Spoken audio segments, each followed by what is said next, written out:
Hello friend, this is Kunal. Welcome to my channel fruitful learning. आज हम एक और न्यू स्टोरी को रीड करने जा रहे हैं। आई होप आपको पसंद आएगी। चलिए स्क्रीन पर चलते हैं। जैसा कि आपको स्क्रीन पर दिखाई दे रहा है, आज की स्टोरी का टाइटल है hard work is the key to success. जो मेहनत होती है वो सफलता की कुंजी होती है, चाबी होती है ना। इस टाइटल का ये मीनिंग है। इस स्टोरी से हमें क्या सीखने को मिलेगा, वो हम इस स्टोरी को रीड करने के बाद पता चलेगा। चलिए स्टार्ट करते हैं टाइम वेस्ट ना करते हुए। Let's get started. In a far away place lives a hard working farmer who has grape fields. In a far away place मतलब, फार अवे मतलब बहुत दूर, ब्लेज मतलब गांव में। एक बहुत दूर गांव में लिव्स रह मतलब रहता था, रहता है। अ हार्ड वर्किंग फार्मर, एक मेहनती, कौन रहता है, किसान रहता है। हु हैज ग्रेप फील्ड्स, जिसके पास अंगूर की खेती है है ना। ये जो स्ट्रक्चर है वो लिप्स जो आया है वो प्रेजेंट इंडेफिनिट स्ट्रक्चर के लिए आता है, वर्ब में एस या ई एस, है ना। और इसमें ये जो स्ट्रक्चर लगा हुआ है हु के बाद, मतलब इसमें कोई चीज हमारे पास होती है तब हम हैज या हैव का यूज करते हैं, है ना। जब कोई चीज सिंगुलर फॉर्म में होती है तो हम हैज लगाते हैं, और अगर प्लूरल फॉर्म में होता है सब्जेक्ट तो हम हैव का यूज करते हैं। ठीक है, आगे बढ़ते हैं। Year after year his grape tree give rich harvest and the farmer becomes very successful. इसको तोड़ते हैं और समझते हैं। ईयर आफ्टर ईयर, साल दर साल, हिज ग्रेपरी उसकी अंगूर की खेती, गिव मतलब देती थी, देती है, क्या देती है, रिच हार्वेस्ट। हार्वेस्ट मतलब होता है उपज या फसल। रिच का मतलब वैसे तो होता है अमीर, लेकिन यहाँ पर इसका सेंस जो निकल रहा है वो निकल रहा है अच्छा, बहुत अच्छा। उसको उपज देती है कौन, उसकी अंगूर की खेती। साल दर साल उसकी अंगूर की खेती उसको क्या देती है, बहुत अच्छा उपज देती है, अच्छी फसल देती है। एंड और the farmer becomes very successful. और बिकम मतलब होता है बनना, और यहाँ पर ये एस या एस लगा है, इंडेफिनिट का स्ट्रक्चर लगा है, जेंड इंडेफिनिट का। तो इसका मतलब होगा कि और फार्मर बिकम्स वेरी सक्सेसफुल, और जो फार्मर है वो सक्सेसफुल बनता चला जाता है ना। जब उसकी अच्छी फसल होती है तो उससे वो सक्सेसफुल होता जाता है ना। आगे बढ़ते हैं। ही हैज थ्री सन्स, उसके पास तीन लड़के होते हैं, या उसके तीन लड़के हैं। यहाँ पर भी यही हैज और हैव का स्ट्रक्चर लग रहा है। ही एक सिंगुलर सब्जेक्ट है, इसीलिए उसके साथ हैज लगा हुआ है। अगर यहाँ पर ये प्लूरल आई यू बी इस तरह से कोई सब्जेक्ट प्रोनाउन सब लगा होता तो उसके साथ हैव या हैव का यूज होता है ना। चलिए आगे बढ़ते हैं। Who are young and energetic but never go to work. उसके पास तीन लड़के थे, लड़के हैं। हु आर यंग जो कि युवा हैं, एंड एनर्जेटिक और ऊर्जावान हैं। बट लेकिन, नेवर गो टू वर्क लेकिन वो कभी कहाँ नहीं जाते, काम पर नहीं जाते। उसके पास तीन लड़के हैं जो कि युवा और एनर्जेटिक हैं, ऊर्जावान हैं, लेकिन वो कभी काम पर नहीं जाते। आगे बढ़ते हैं। As the farmer grows old, जैसे ही, जैसे जैसे जो फार्मर है, जो किसान है, वो बूढ़ा होता जाता है।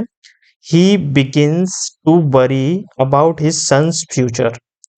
वो क्या कर देता है, ही बिगिंस वो शुरुआत कर देता है, टू वरी चिंता करना, अबाउट हिज, अबाउट मतलब के बारे में, हिज मतलब अपने, सन्स फ्यूचर अपने बच्चों के भविष्य के बारे में चिंता करना शुरू कर देता है। जैसे जैसे वो बूढ़ा होता है तो उस अपने बच्चों के भविष्य के बारे में चिंता करना शुरू कर देता है। आगे बढ़ते हैं। देन फिर क्या होता है आगे, ही फॉल्स इल, वो बीमार पड़ जाता है। फॉल्स इल मतलब बीमार पड़ना। एंड रियलाइज और उसको रियलाइज होता है आगे चल के, जब वो बूढ़ा होता है तो आगे चल के वो बीमार पड़ता है, और उसको फिर क्या रियलाइज होता है, क्या रियलाइज होता है, his death is fast approaching. उसकी जो मृत्यु है, उसकी जो वो क्या है, फास्ट अप्रोचिंग, बहुत नजदीक आती जा रही है, आ रही है। उसकी जो मौत है वो नजदीक आ रही है, ये उसको रियलाइज होने लगता है ना। आगे बढ़ते हैं। ही कॉल्ड हिज सन्स, वो अपने, कॉल्ड मतलब बुलाना, और यहाँ पर ये पास्ट इंडेफिनिट का स्ट्रक्चर लगा हुआ है, तो मतलब निकलेगा इसका कॉल्ड का बुलाया। ही कॉल्ड, उसने बुलाया, हिज सन्स, अपने बच्चों को, एंड और टोल्ड देम, और उनको बोला, क्या बोला, डियर सन्स, प्रिय बच्चों, आई सी माई डेथ नियर मी, मुझे अपनी जो मृत्यु है वो नजदीक आती नजर आ रही है ना। ये उसने अपने बच्चों को बोला। बट लेकिन before I bid goodbye to you, I want to share a secret, फिर उसने बोला कि मैं तुम्हें गुड बाय बोलूं उससे पहले, I want to share a secret, मैं तुम्हें एक सीक्रेट, एक रहस्य शेयर करना चाहता हूँ तुम्हारे साथ, है ना। ये उसने बोला कि मेरी जो मृत्यु है वो नजदीक आती नजर आ रही है, मेरे मरने से पहले, I bid goodbye to you, goodbye बोलने से पहले मैं तुम्हारे साथ अपना एक सीक्रेट शेयर करना चाहता हूँ। बिड का मतलब होता है कहना, है ना। बिड का मतलब एक और होता है बोली लगना किसी चीज की, है ना, नीलामी वगैरह, इस तरह का मीनिंग भी होता है इसका, लेकिन यहाँ पर मतलब निकल रहा है कहना, गुड बाय कहना। ठीक है, आगे बढ़ते हैं। ही टोल्ड देम, उसने क्या बोला सीक्रेट में, ही टोल्ड देम, उसने बताया उनको, क्या बताया, there is a treasure hidden under the fields, उसने बोला कि जो खजाना है, ट्रेजर मतलब खजाना, हिडन अंडर द फील्ड्स, खेतों के अंदर, जमीन के अंदर, हिडन मतलब होता है जी हाइड की थर्ड फॉर्म है ना। हिडन तो वो छुपा हुआ है, हाइड मतलब छिपना, ये छुपा हुआ है। इसके अंदर जो खजाना है वो अपने खेतों के अंदर छुपा हुआ है, ये उसने बोला। किसने बोला, पिताजी ने, उसके जो फार्मर है। आगे बढ़ते हैं। Dig dig the entire field after my death, dig मतलब होता है खोदना, है ना। तो उसने बोला कि मेरे मरने के बाद, आफ्टर माई डेथ, मेरे मरने के बाद, आफ्टर मतलब बाद, डिग मतलब खोदना, द एंटायर फील्ड, एंटायर मतलब पूरी जो जगह है, जो फील्ड है, खेती है, सॉरी, उसको खोदना मेरे मरने के बाद, ये उसने बताया। टू फाइंड इट, उसे, जो खजाना है उसे प्राप्त करने के लिए, मेरे मरने के बाद ये जमीन को खोद देना। द ओल्ड फार्मर डाइज, जो बूढ़ा किसान है वो मर जाता है, या उसकी मृत्यु हो जाती है। एंड और his sons perform the last rites, जो उसके जो बेटे होते हैं वो उसका अंतिम संस्कार करते हैं। राइट्स मतलब संस्कार, है ना। लास्ट राइट्स मतलब उसके अंतिम संस्कार करते हैं। The son begin to dig for the treasure without leaving any part, इसका मतलब समझ लेते हैं। जो सन है वो क्या करता है, बिगिन टू मतलब, जो बिगिन जो है सेकंड फॉर्म है, बिगिन जो है वो बिगिन की सेकंड फॉर्म, बिगिन मतलब शुरू करना, स्टार्ट करना। यहाँ क्या मतलब निकलेगा, स्टार्ट कर दिया, क्योंकि ये पास्ट इंडेफिनिट का स्ट्रक्चर लगा है यहाँ पर, कोई काम कर दिया। टू डिग, उन्होंने खोदना स्टार्ट कर दिया, किसने, जो लड़के थे उन्होंने, फॉर द ट्रेजर, खजाने को, खजाने के लिए उन्होंने खेत को खोदना स्टार्ट कर दिया, without leaving any part of the field, उन्होंने क्या किया कि किसी भी पार्ट को छोड़े बिना, लिविंग मतलब छोड़ना, किसी भी पार्ट को छोड़े बिना खोदना स्टार्ट कर दिया। आगे बढ़ते हैं। बट फाउंड नथिंग, लेकिन, फाउंड मतलब पाया, नथिंग लेकिन उन्होंने कुछ नहीं मिला, उनको कुछ नहीं पाए। ठीक है, उन्हें इस पूरी जो फील्ड थी उसको खोद डाला, लेकिन उनको कुछ नहीं मिला, ये सेंस है इसका, है ना। हाउएवर, आगे बढ़ते हैं। हाउएवर, हालांकि, the digging of the field leads to the cultivation of a healthy crop and results in huge earnings, इसका मतलब समझते हैं। हालांकि डिगिंग ऑफ द फील्ड, जो जगह है, जो खेत है, जो फील्ड है, उसको खोदना लीड्स टू मतलब ले जाता है द कल्टीवेशन खेती की तरफ। और खेती हमें किस तरफ ले जाती है? हेल्दी क्रॉप मतलब अच्छी फसल की तरफ ले जाती है। एंड और रिजल्ट से मतलब परिणाम क्या निकलता है अच्छी फसल का? Huge earning. बहुत ह्यूज मतलब विशाल होता है, बहुत ज्यादा। अर्निंग मतलब आपको पता ही है ना? अच्छी अर्निंग की तरफ ले जाता है क्या? जो परिणाम क्या निकलता है इसका? अपन खेत को खोदते हैं, फिर वो हमें ले जाता है खेती की तरफ, खेती हमें ले जाती है अच्छी फसल की तरफ।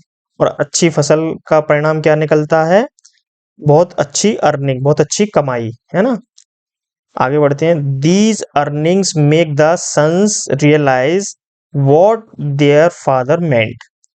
तो उन्होंने जब इसको खोदा अपने खेत को, फिर उससे जो खेती खोदने से जो खेती होती है, खेती से जो अच्छी फसल हुई, और अच्छी फसल से जो उनको अच्छी वाली अर्निंग हुई, उससे क्या हुआ? These earning make the sons realise. जो लड़के थे उस अर्निंग से उनको क्या रियलाइज हुआ?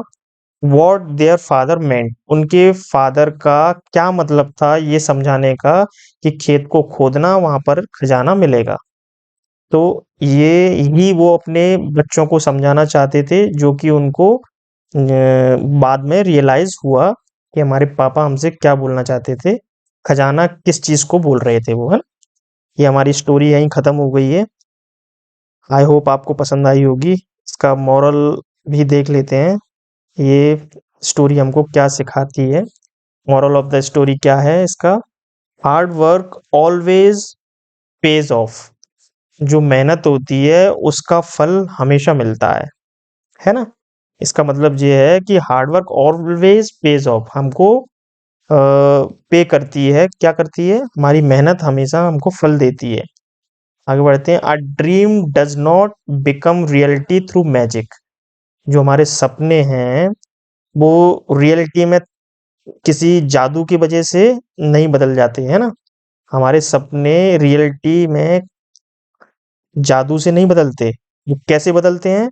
इट टेक्स, वो लेते हैं, क्या लेते हैं? स्वेट, पसीना, डिटर्मिनेशन, दृढ़ संकल्प। डिटर्मिनेशन मतलब दृढ़ संकल्प, एंड हार्ड और मेहनत। जो हमारे सपने हैं वो रियलिटी में जादू से नहीं बदल जाते। वो हमसे क्या मांगते हैं हमारे सपने सच होने के लिए? पसीना मांगते हैं, दृढ़ संकल्प मांगते हैं और मेहनत मांगते हैं। तभी हमारे सपने सच होते हैं। ये मॉरल ऑफ द स्टोरी थी इस हमारी इस आज की स्टोरी की। मॉरल था। आई होप आपको अच्छा लगा होगा और आपको ये स्टोरी अच्छी लगी होगी, पसंद आई होगी, है ना? चलिए, see you in the next story. Till then take care, have a good day, bye bye.